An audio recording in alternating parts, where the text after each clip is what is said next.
Frida, I'm really glad to have you on the episode today. Thank you so much for joining us. Thank you. Thanks for having me. So I like to ask you right away some question about your background. Now you're the CMO at GetAccept. How how did you end up in that role, and what's your career trajectory? Um, well, I've been with GetAccept since November 2019, so it's like 1.5 years. And before joining GetAccept, I spent 3 years within the fintech industry at a company called Bambora. It's not Bombora that some people confuse it with, but it's actually Bambora with an A. It's actually a global payments company, but it started in the Nordics in Sweden. So it comes from there. And I more or less had a similar role as I have now. I was heading up the marketing team. I was scaling the team, building a digital business, so to speak, and a global brand. And before joining Bambora, I spent a couple of years within the telco business, so working for one of the bigger telco companies in the Nordics called Telia.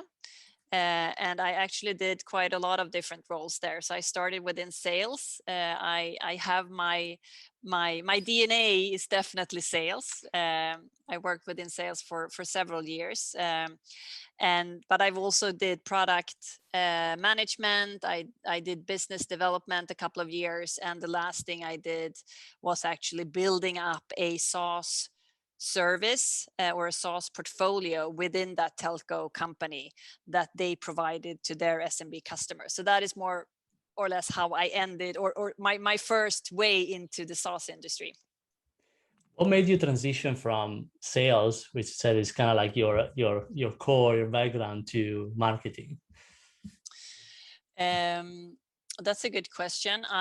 To me, it sort of is the same thing, but different sides of the same thing. And especially the way marketing has developed and transitioned the last couple of years. So going from very traditional marketing to, of course, being digital, and that to me is sales. So either it's sales directly, as it would be if you were supporting marketing within an e-commerce organization, for example, or if you are within some kind of other organization, it supports sales in one way or another, or growth, whether it's a sales organization or if it's product-led growth, there's marketing there as well. So to me, it's very close connected.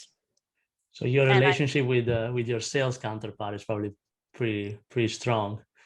Definitely, I would say that I'm allergic to to this sales and marketing fight. I do not believe in it at all. So yes, I find that that's the core to have a strong relationship to both sales and product, I would say. Awesome, fantastic. From my conversation with you, one thing that really stood out is like your ability, even your current role and previous role, to really focus on the team building and really developing and creating from scratch these high performing marketing teams.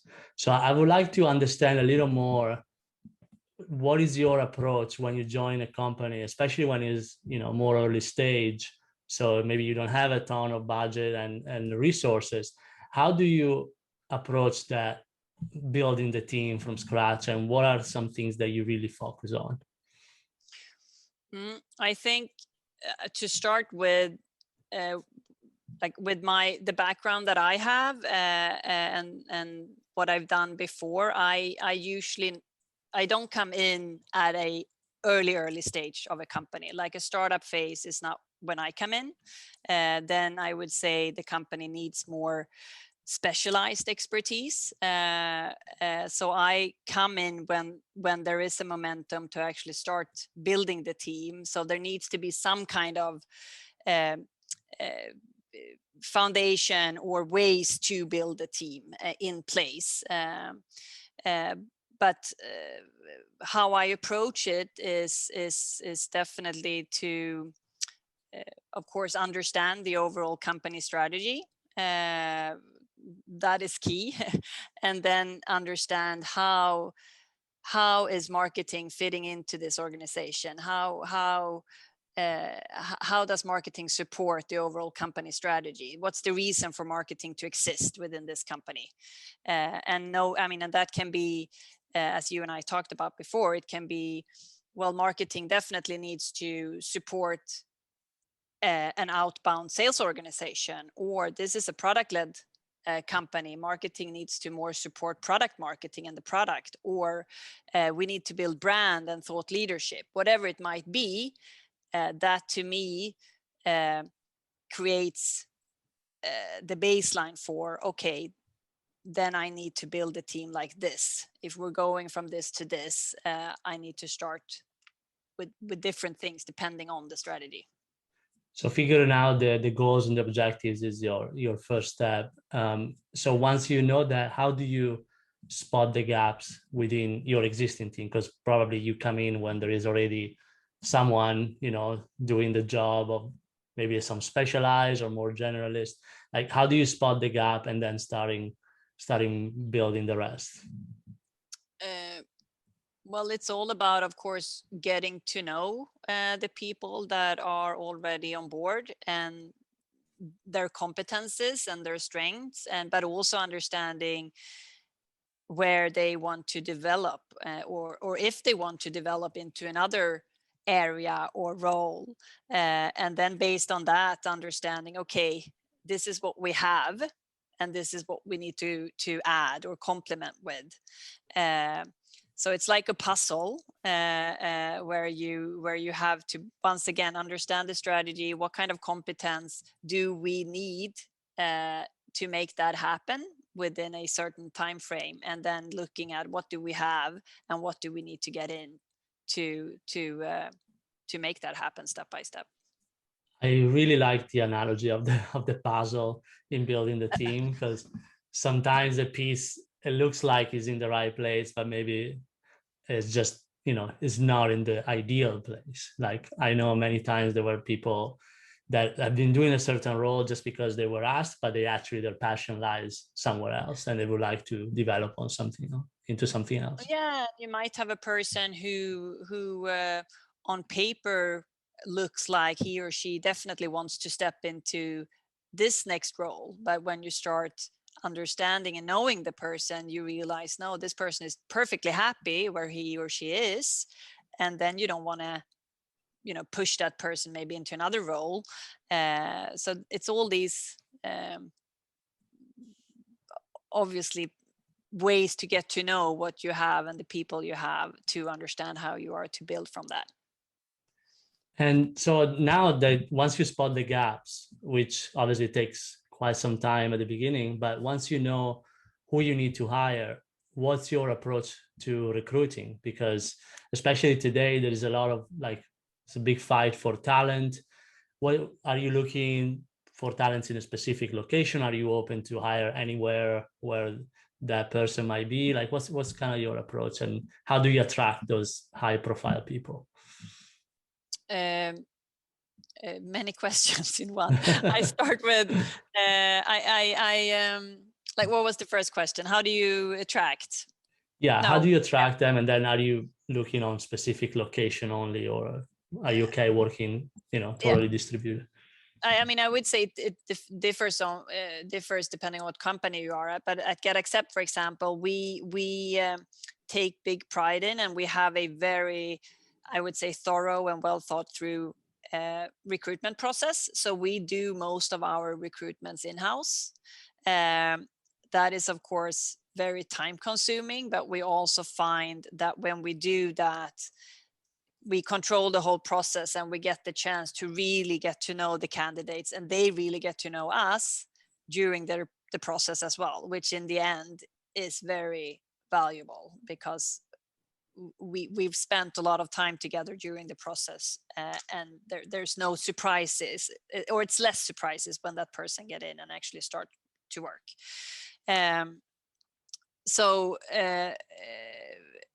But then of course we also try to combine that with, you know, looking in our own networks to find the talents that we need. I mean, there's always like great people know great people.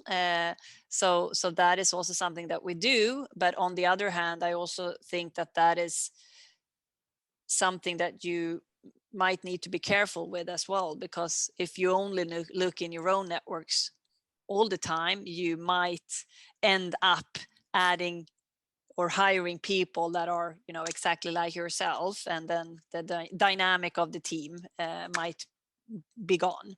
So it's a combination. I would say that that's always quicker to look in your own network, or it's usually quicker, but you have to sort of think about that, and maybe sometimes it's okay that it takes a little bit longer, but then you actually do your homework correctly, and you have a bigger chance of really nailing that person that adds that extra into the team.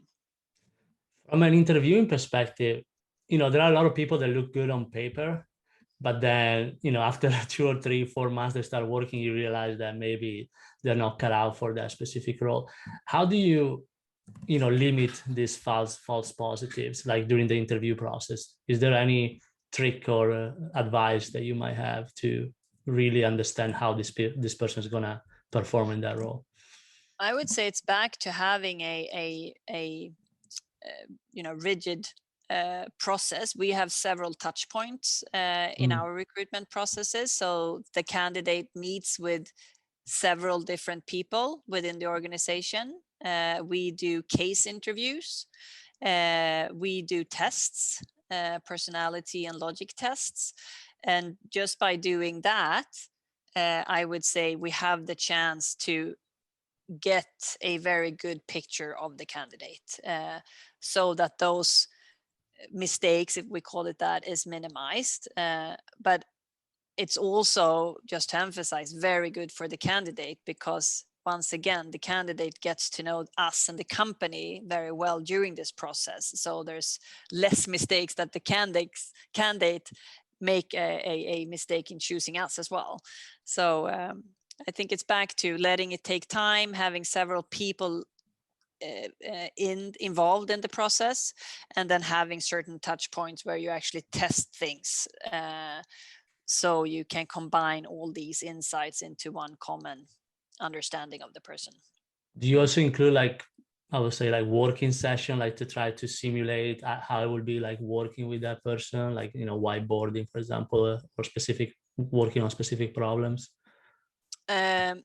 I think we've done that actually before. I haven't done it, to be honest, but we do have more very reality focused cases where that person gets to prepare and present something, and during that case presentation we try to make it very reality like, where we actually discuss the case and the situation and the project that that person has prepared. So that is maybe a little bit on what you're asking. Yeah, I found it to be valuable when I was interviewing, when I interview people, to try to mimic as much as possible a real situation. So then, you know, it should represent, obviously there are always room for errors. My next question is about, you know, once you've found the right people, you know, you have a team, how do you measure their performance, and how do you maintain the standard high? Do you use OKR, or what is your kind of month-to-month approach? Yes, we have or we use the OKR framework throughout the whole organization. So we have company-wide OKRs that are then broken down into the teams. So, and we do that together, the whole marketing team. We look at the overall company OKRs, and then we together decide in a workshop where we do breakout sessions to how do we break these objectives down into 1 or 2 or 3 marketing objectives, and what KRs do we connect to those objectives. And once we have that, we take it one level further and break it down on individual basis as well. So we have a very clear line from company-wide strategy and targets down to the individual level.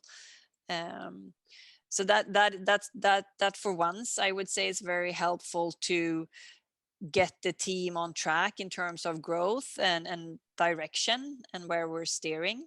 But then also the targets that we look at on a weekly basis, for example, is always very growth oriented, and the whole marketing team are measured on the same targets, such as leads, yes, booked meetings, closed customers, ARR.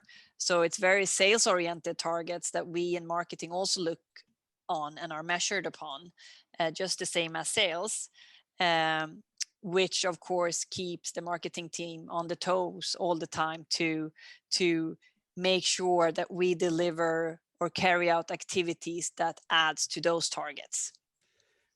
How do you kind of approach the fact that, you know, some part of marketing are easy to measure, like, you know, if you run campaigns, demand generation, but like when you do branding or you do PR, how do you translate that into a measurable key results? That's super hard. Do you have any good ideas for me? I would say, I mean, that's a challenge. We don't have the means to do big brand, external brand, you know, to measure our brand and the awareness in the market. And I think that's a common situation for any scale up. So what we try to do instead to measure how our brand grows is with measurements like organic traffic, direct traffic, followers in our social media, engagement in our organic social media. We have a couple of measurements like that, or KPIs like that we look at to understand whether our brand awareness is growing or not. But I would say that's a constant discussion, like which KPIs should we look at here. And now I have a slightly of a difficult question that I'd like to ask. What do you do when performance are not met to someone in your team? Like, how do you manage the situation? What is some advice you have in those cases, which are always difficult, obviously? I would say that it's, I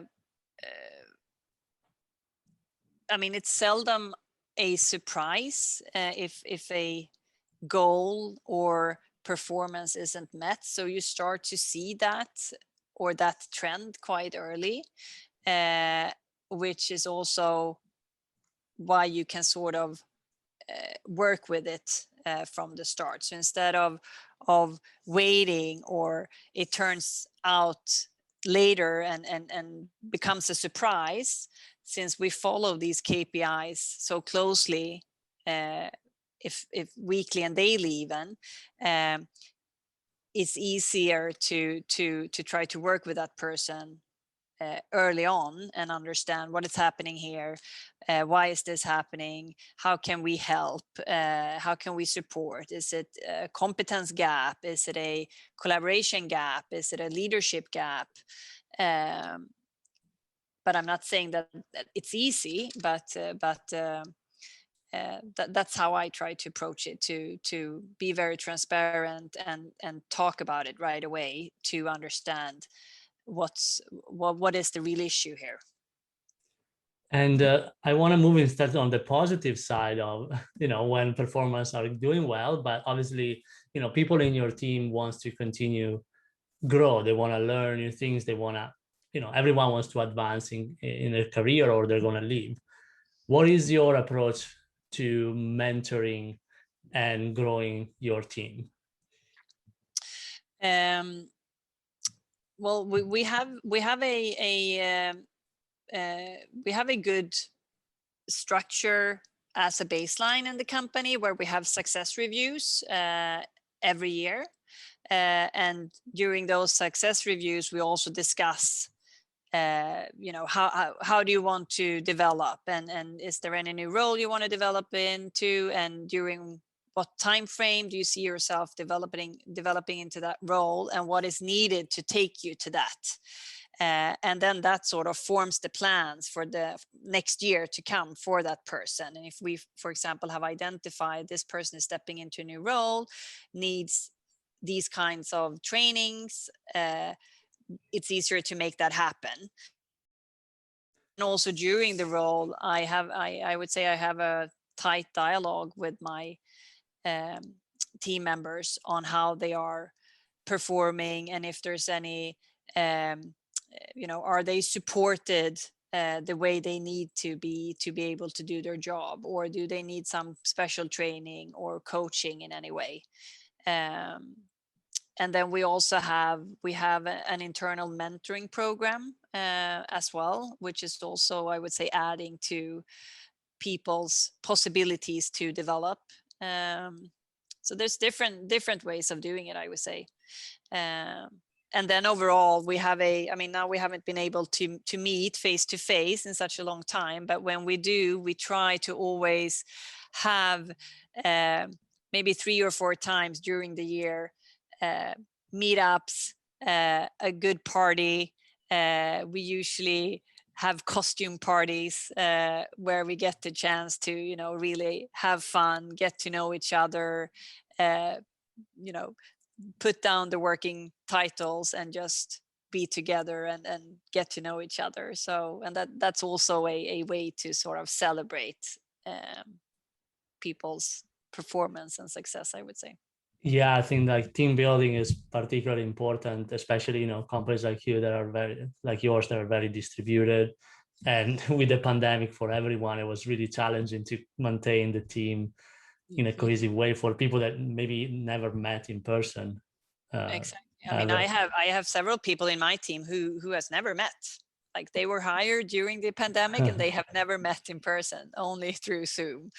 So yeah, that's special. One more question on the career development. Like, when do you think it's time to promote people? Like, when do you know that that's the right time to actually promote them to the next level?